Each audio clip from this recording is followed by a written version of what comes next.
Our second speaker of the evening is Lyndsy Johnson, who is our VP Public Relations, and she will be speaking from the 7th project in the Competent Communication Manual, and I'd like her evaluator, Lamine Kane, to please read the objectives for this speech. Thank you, Mr. Toastmaster. Lyndsy will be speaking from the CC Manual number 7. Research your topic, collect information from numerous sources, carefully support the points and opinions with specific facts, examples, and illustrations gathered through research. Thank you, Mr. Toastmaster. Thank you. Lyndsy is over the moon about this quote by E.E. Cummings. "Yours is the light by which my spirit is born. You are my sun, my moon, and all my stars." Please help me welcome Lyndsy Johnson. We are more than what we fear. We are more than what we fear. Lyndsy Johnson.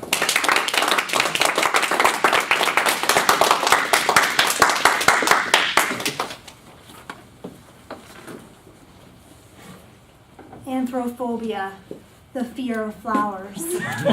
Autophobia, the fear of isolation. Astrophobia, the fear of thunder and lightning. Fellow Toastmasters and most welcome guests, psychologists have cataloged over 500 different phobias. And About.com says there are 52 million Americans who have experienced a phobia in their lifetime. This evening, we will talk about the two classes of phobia, why we fear it all, and what we can do if our fear turns phobic. The first class of phobia is called specific phobia, and it is exactly what it sounds. It is a fear that focuses on a specific object, like an animal, or a natural environment, such as heights, or a situational event, such as the dark. You can experience more than one specific phobia at a time, and it can happen at any time in your life. However, research shows that they tend to peak around the ages of 10 to 13. Children who are suffering the anxiety of phobia cling to their parents, have temper tantrums, and often cry. But the majority of them will outgrow their phobia. You may wonder, how common is a specific phobia? 15 million Americans are affected by specific phobias. And in adults, they happen suddenly, and they are long-standing. Only 20% of specific phobias in adults go away on their own. As researched by WebMD, the thoughts behind why we have specific phobias are because we've experienced some trauma or we have been witnessed to trauma. Also, it's interesting to know that we can learn phobias from our parents or from another significant relative in our life.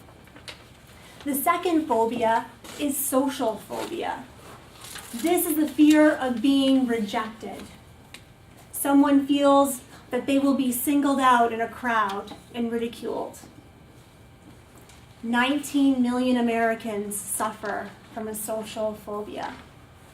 And personally, I think it should carry a little more concern. It has the ability to dramatically affect our interpersonal connection.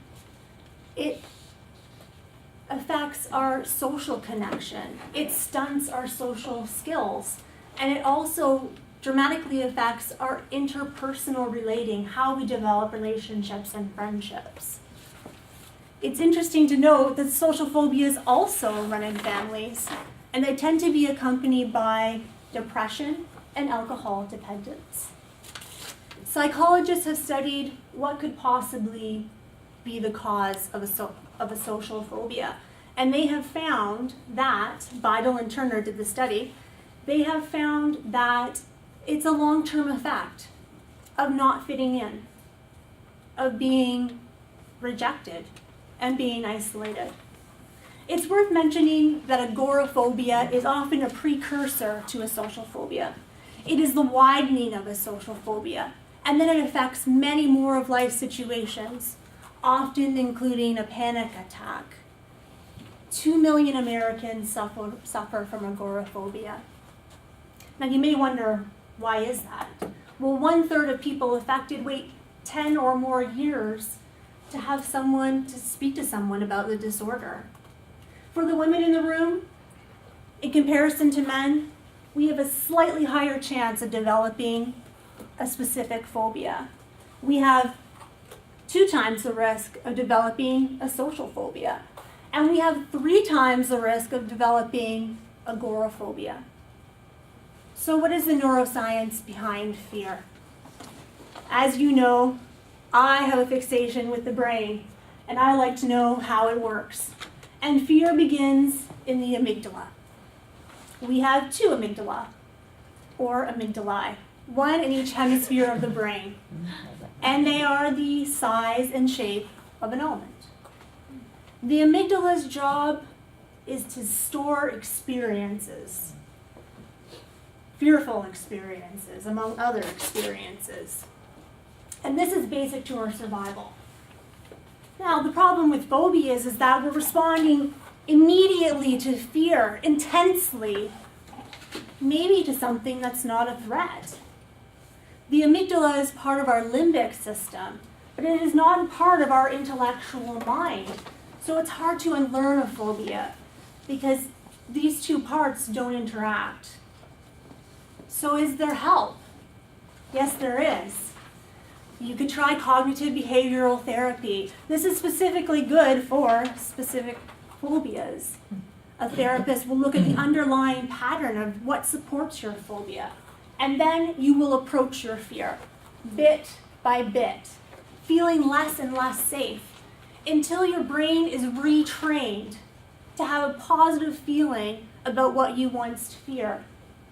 For social phobias, it's a little trickier. Some people have found success with eye movement deprogramming and reprocessing, which is called EMDR.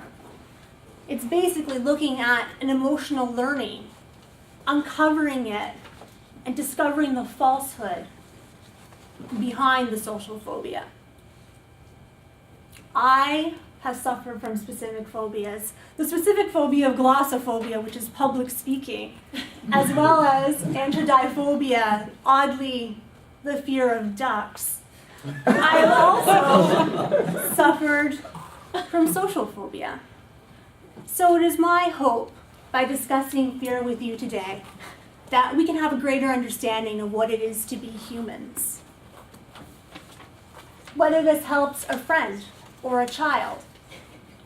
But most importantly, if it helps any of you who should have a phobia.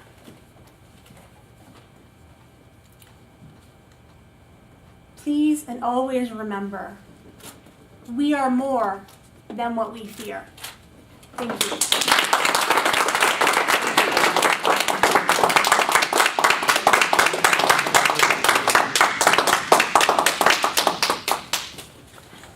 Please take a